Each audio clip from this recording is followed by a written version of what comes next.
Hi guys, welcome to today's video. If you saw in the last portion video where I briefly talked about how chaotic it is because we are about to be at Formula Drift Atlanta. I got back and the guys actually have the whole rig set up in the compound parking lot, and the reason for that is to make sure that we have everything we would need for our setup so we don't show up and find out that we're missing stuff. So the guys have been doing a couple last minute mechanical things on the car. She's chilling, still undressed, and we're gonna do a little bit of light testing on the compound to make sure that everything works, everything acts as it should.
Question for you. Did you think that my car looked fast? Imagine if you had online orders incoming that fast. You make a product, you sell a product that people like, people want it on your online store. How do you manage that? Well, I have just a solution for you. And they happen to be a sponsor of today's video. And the company's called ShipStation. With ShipStation, it's easy to import, manage, and ship your orders out fast. For a lot less money too. That's money you can use on your car or your business. No matter where you're selling, Amazon, Etsy, even your own website, ShipStation makes it easy to pull all your orders into one simple interface that you can manage from a computer, from your phone at your own convenience. The best part is you get access to major discounts from the main carriers like UPS, USPS, and FedEx by leveraging ShipStation's rates that are normally reserved for Fortune 500 companies. You're gonna save a lot of money, you're gonna save a lot of time. Now who the f doesn't like saving? Just go to ShipStation.com, click the microphone at the top of the page and type in my code, ADAMLZ. If you don't know how to spell that, you're on the wrong channel. That's 2 months of no hassle, stress-free shipping, all on me and the boys over at ShipStation. That's ShipStation.com, code is my name, also on the screen. Now go and make ship happen. Thank you ShipStation for sponsoring this video. Let's do some more driving.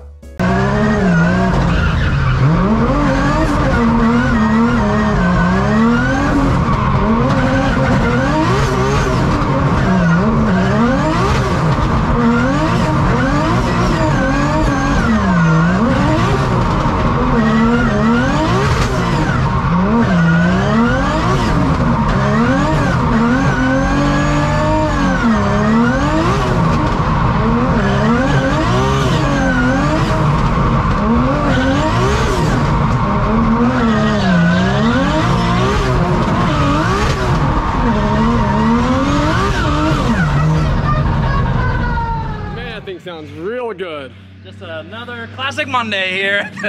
LZ compound. The car felt great. I did a little burnout at the end because we're actually trying to measure to figure out the actual width of the tire because they have a special measuring tool, and that's what puts us in our respective tire class. And the tire will measure out differently dead than it does when it has full tread. It'll measure out a little bit wider. When you see the design of the tool that FD uses, you'll understand why. So you'll see when the tire's dead, it's gonna push up closer to the tire, so then when he closes it down, it's gonna measure out wider than this tire that kind of like curves a little bit.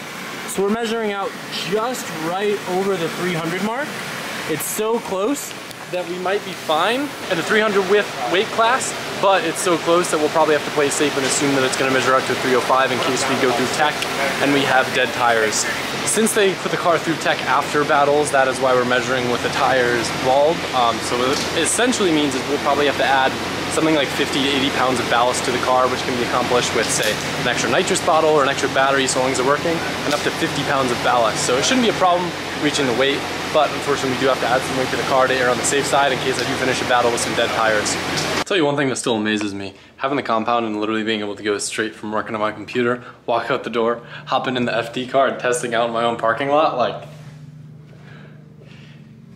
A, it's cool as f and it's super fun, but B, it saves so much time, it's insane. Run through some of our sales displays and make sure we've got all that squared away.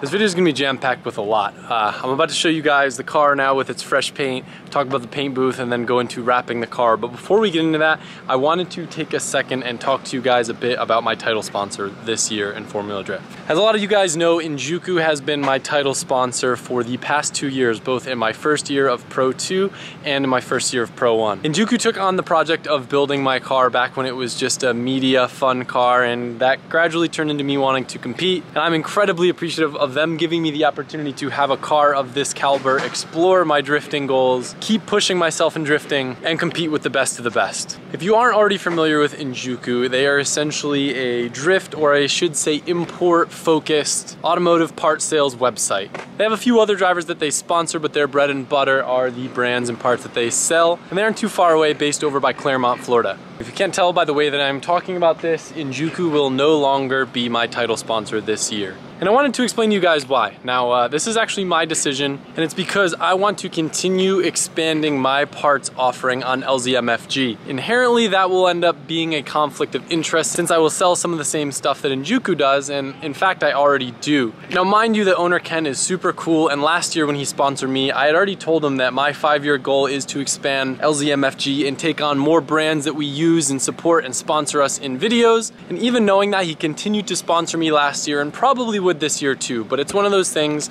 if I can get to where I want to at the end of the year, it just wouldn't be right having Injuku sponsor the car. So I wanted to just take this minute or two in the video to explain to you guys how unbelievably appreciative I am of Injuku, that my decision to change title sponsors has nothing to do with anything bad, and I will forever be grateful for the car that they built me and the support that they've given to me over the years. With that being said, that kind of left me without a title sponsor, and what I determined would make the most sense to do would be to sponsor myself. And now that kind of doesn't make sense, and it doesn't really make sense financially, but in the end of the day, there is no other brand that contributes more financially to my FD program than LZMFG. And by LZMFG, I'm basically talking about you guys, because the only reason I was able to compete in Pro 2, the only reason I was able to compete last year is because of your guys' support. Whether it's watching a video, coming to the event, buying any sort of FD merch, any merch, getting BC coilovers off us, picking up a steering wheel, even sharing a post on Instagram. All those things keep making my sponsors happy. It generates revenue on the back end with ads on YouTube videos. And obviously the merch and part sales helps keep everyone here employed and helps fund things like chasing a Formula Drift podium. Now don't get me wrong, it would have been sweet to land a huge big corporate sponsor that, I don't know, maybe like an energy drink company or something like that, but ultimately I think I still got some proving to do. I'm new to Formula Drift, I've got a great team behind me, and this year I have no excuse to do even better than last year, which I'm still super proud of myself for doing. But even though the official name of my S15 is going to be the LZMFG S15, you guys all know deep down it started off as the Injuku Racing S15, and it'll always kind of feel that way. Alright, so I abducted Freddie real quick. Oh, I don't think I can film this thing right here. Probably gotta keep it secret. But anyway, we've been facing some troubles with the rig. It treated us well for 2 years, but this year we've faced some issues. What is Shulman looking at? Sheesh! That's it. He hates that. So, I don't know if I ever mentioned in a video, but the liftgate actually got stuck. Turned out that it was out of oil, but getting a replacement pump in here was a nightmare.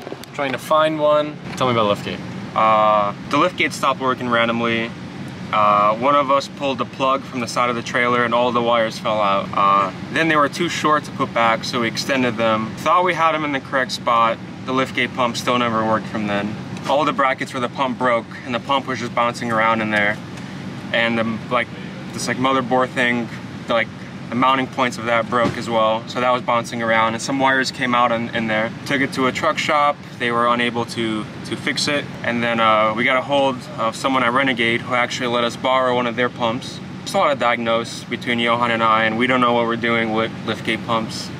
And we determined the original reason why the first one burned out is it just ran out of hydraulic fluid? Yeah, just super low on fluid. The new pump we actually got didn't work off rip, so the dude was like, oh, take the bottom of it off to check the suction line to see if it fell off, and there was no fluid in the old one pretty much, which is why it would get hot and shut off if we left the pump on too long.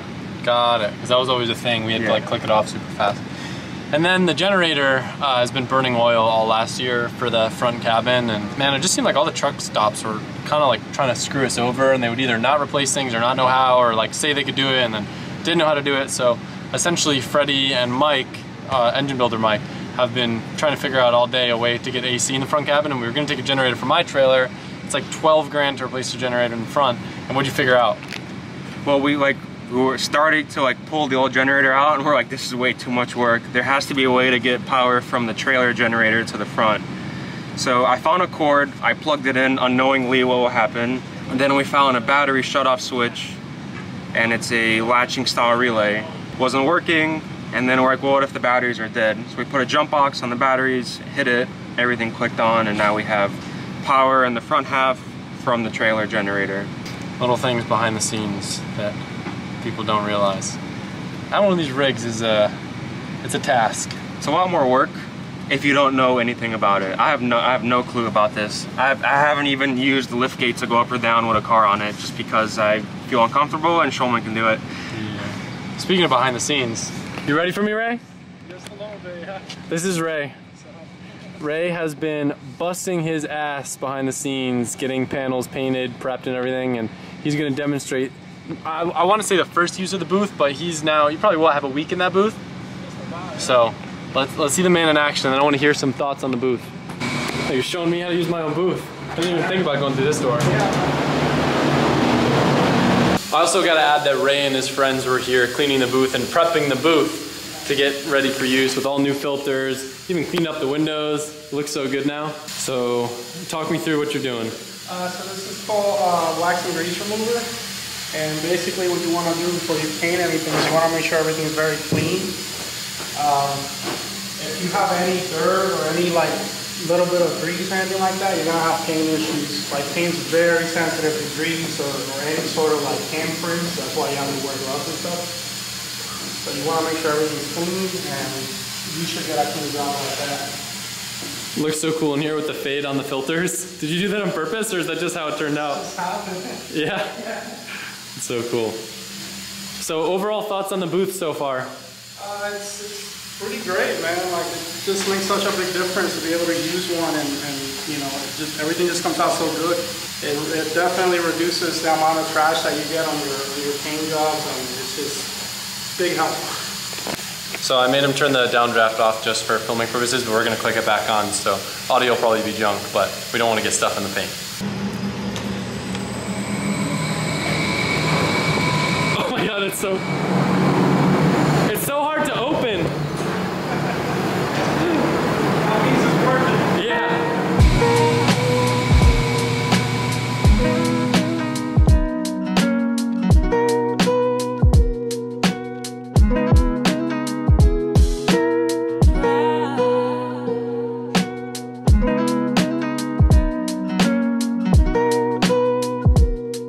But I gotta say, it makes me really happy seeing the booth already getting put to use. And not only is it cool to have the car and panels painted here, but it's actually insanely convenient. We're cutting it so close with paint that if Ray wasn't able to come here and paint using our booth, we probably wouldn't have been able to make it happen. And it's just been a blessing having this here. And I'm not gonna lie, dude, the fact that you guys bladed these windows made the footage look amazing. Yeah, man, they were pretty bad. Yeah, that was my friend Brandon and Juan Carlo. They killed it. Good dudes. Yeah, for sure. But yeah, I've never been able to film paint without worrying about ruining my camera. So usually whatever camera I take in there will be a trash camera. But this is I bet you can't even tell on video that there's glass there. So cool. Not gonna lie, I had this idea, but I didn't want to, you know, I didn't know if James would be game, but Engine Builder Mike came up with the same idea. And you know, I'll tell you what, my dad taught me how to pull a water skier, so this should be pretty similar. So it's really hot, and we're gonna go over to the big lift building, because that's appears to be the only building with working AC right now, to do the whole livery install. So we gotta take these big tables over there so we can utilize them. You ready? You're really holding this thing. All right, here we go. Taking her out. Oh, I gotta turn around. So my dad would always, my dad, when he was teaching water skiing, he goes, all right, knees in, arms straight, here we go. How's he doing? He's holding up, he's doing all right. Hold it farther back so you can get a better. Yeah. Here, come sit up next to me. Where are we turning? Oh yeah, here, film the turn. See, this is where knowing how to tow water skiers comes in handy. So you don't hit the light post. All right! All right, all right! I might catch an edge and I'm gonna die. Don't sleep me out! Wait, you need to film it from the outside. This is insane. Ready, come film! Chase us! I think we lost a wheel or something. Oh, no. We lost a wheel. We lost a wheel.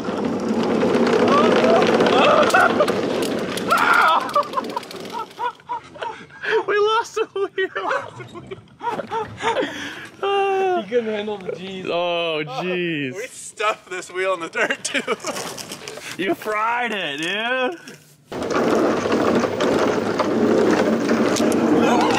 Oh, another one. Oh, we lost another wheel. Oh my gosh. We'll make sure he doesn't go too wide here.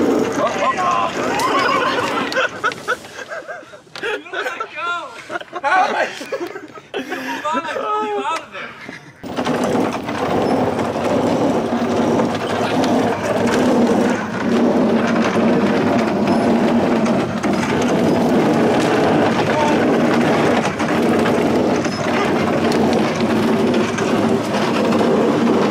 They're pulling on us. Oh my gosh. More wheels. Oh shit.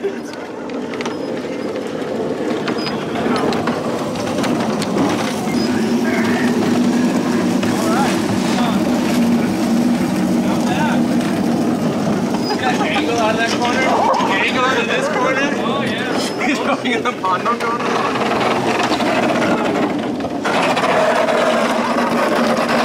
We got a fried one, boys.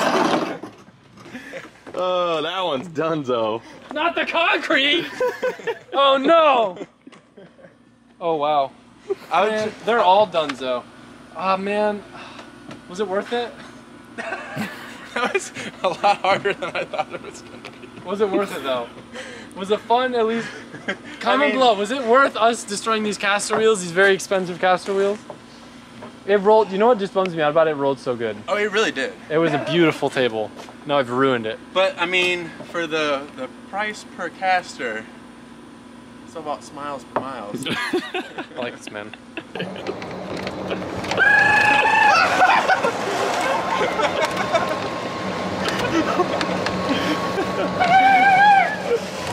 That's a fast horse right there. Right? Look at this. Dang.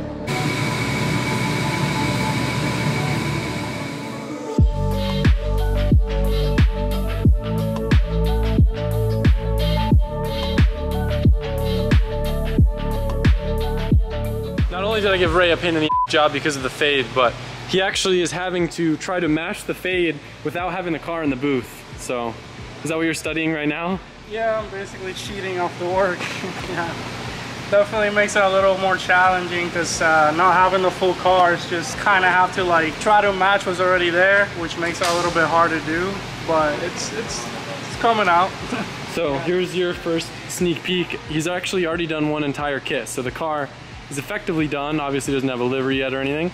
And I know you said this is probably the worst of the work that you can do here since you're getting used to everything, but yeah, it's pretty damn good, man. Yeah, it's definitely gonna be a lot better for the next one for sure.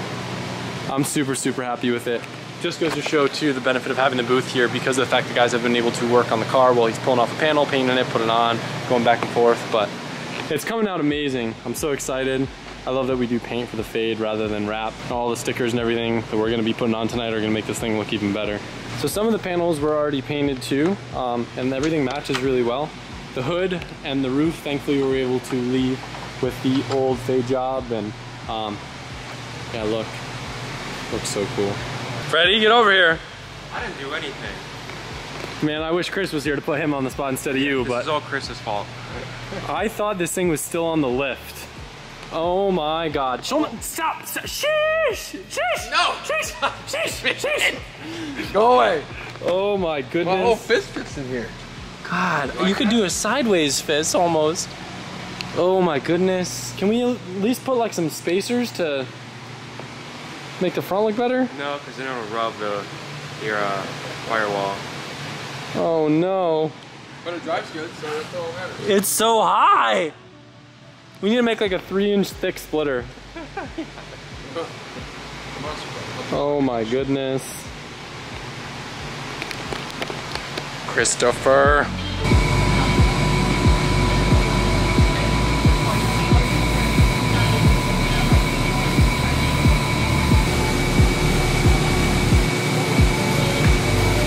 Guess what? Mike's back. Hello. He's behind the camera, but no one can hear him, as always. No, you can hear me. Oh yeah, we got a mic on today. So Tahir's joining me from Guardian Wraps.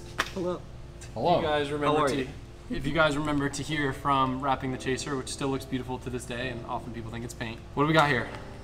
We have a whole lot of stickers. So you guys know last year Super Wow Factory cut the vinyl for my livery. D-Magic did design the livery again this year, aka Michael. You guys obviously can get a kind of idea of the vibe that we're going for, but until it's fully on, you won't understand. And at the end, we'll talk about kind of how everything looks. But before we get started, I just want to give a massive appreciation to Super Wow Factory. They made this happen super last minute, and they do a really good job. If you guys ever order any like cut vinyl stickers from them, of laying it out, everything comes in these nice, tidy little rolls. They're labeled so you know exactly what they are, and then when you unroll them, it kind of has things laid out where on the back it'll have a little skew that tells you if it's like the driver's side, the passenger side, the roof. Everything's layered. In this case, I'm pretty sure these are all printed, right? They are. Yep, they're all one piece. This is layered. This you can see there's some chrome vinyl. But we went a little bit simpler this year just to make it easier if we have to do trackside repairs, but it's still going to be a pretty difficult job, and that's why we got the expert Tahir on site. Huzzah. So he is going to also be teaching us some tips and tricks, just that way if we're at the track and we need some help, you know, fixing some stuff up real quick, one of us should be able to throw some stickers on and not have it look like duct tape. So. But I mean, duct tape works really well. Yo, did you see? We actually got duct tape. There's 3 colors that Freddie picked up at Walmart. Spot on with all 3 colors on the car. Not even joking. Like dead ass. Like just happens to be the exact colors. So if we ever have any repairs, like legit, we got duct tape. That's great. Yeah. Where do we start? Whew. All right. Well, usually we just mock everything up on the side of the car, and all the sponsor decals, will separate them out and, you know, organize them by what part of the car they're going on. And then I'll generally put them on where they're going to be, and then I'll do my measurements to get everything straight and lined up, and then we'll lay it down after that. So the hardest part is basically measuring and making sure everything falls where it's supposed to go. Also, I want to add, you know, it's probably easier to see now before we get started, but the amount of detail that Michael put in these files, it actually crashed James's computer when he tried to open it. He was saying that like one of the stickers on the side of the car was like a gig alone. Yeah. So I can't imagine how much this entire thing was.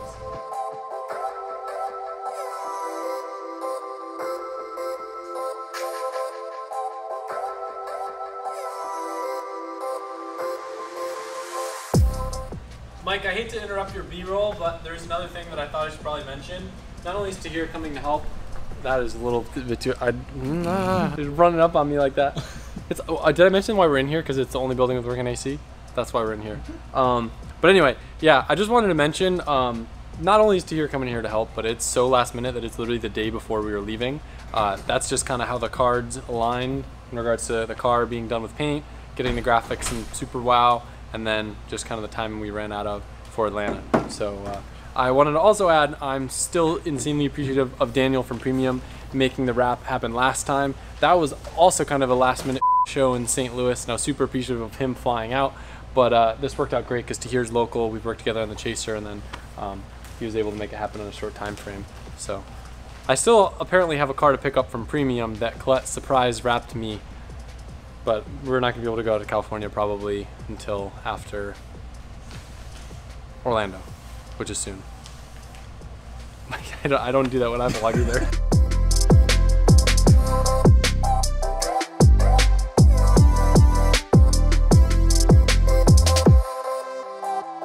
When we're like cutting it out over here, it looks so easy, and then you lay it out on the car, and it's like, what the f, where do I start? Dude, look how much detail on the flowers. So here's the logic, since you guys can already kind of see the vibe already. When I was talking with Michael about doing the wrap, I really like some of the work that he's done before on Baby Jason's car, which is like super floral. I didn't want my car to look, for lack of a better word, a little too feminine. So the idea was to do floral because it's kind of like simpler and like less just like busy and more just eye-catching simple designs. But I thought that thorns would kind of make it look a little more aggressive. And ironically, I feel like the green thorns and stuff kind of fit the compound vibe. So yeah, I'm pretty stoked, honestly. Sure, was shit.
Man, what a jam-packed video.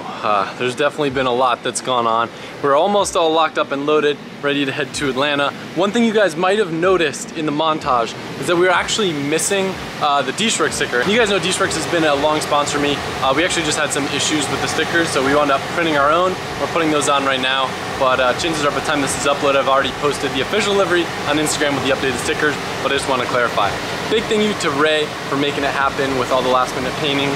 Super Wow Factory for giving us the graphics, D-Magic on an awesome design, and to hear from Guardian for making the last minute install happen.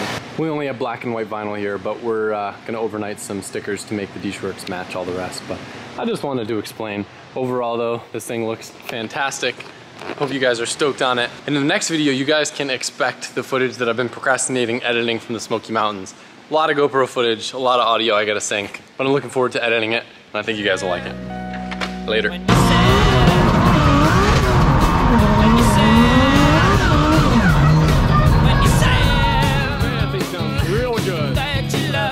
Classic Monday here.